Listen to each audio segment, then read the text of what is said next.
Akala ng maraming tao na kapag sila ay namatay ay tapos na ang lahat.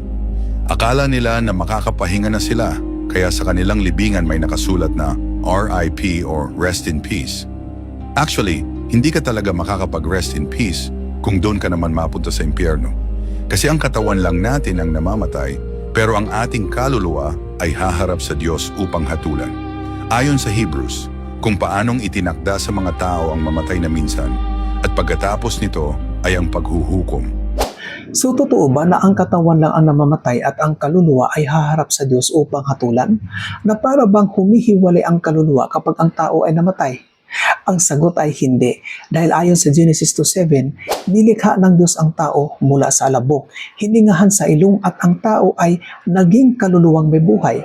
Malinaw na ang tao mismo ay ang kaluluwa, hindi may kaluluwa, at hindi rin sinabi ng Diyos na ang tao ay binigyan o nilagyan niya ng kaluluwa, kundi ang tao mismo ay ang kaluluwa. Sabi sa Ezekiel 18:4, ang kaluluwa na nagkakasala, ito ay mamamatay. Malinaw na ang kaluluwa ay ang mismong tao. Kaya maling sabihin na humihiwalay ang kaluluwa sa katawan ng tao.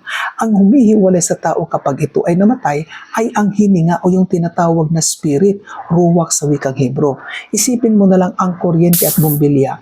Kapag nawala ang kuryente, automatic ding nawawala ang ilaw o ang buhay ng bumbilya.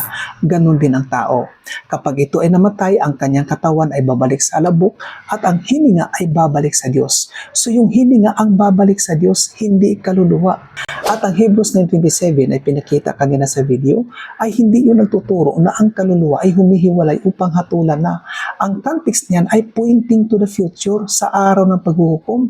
Ayon sa biblical timeline, mangyayari lang yan after ng 1,000 years mula sa second coming ni Jesus. Diyan palang hahatulan sa apoy at asupre ang mga hindi sumampalataya at sumusuway sa mga utos ng Diyos. At ito ang warning ng Diyos.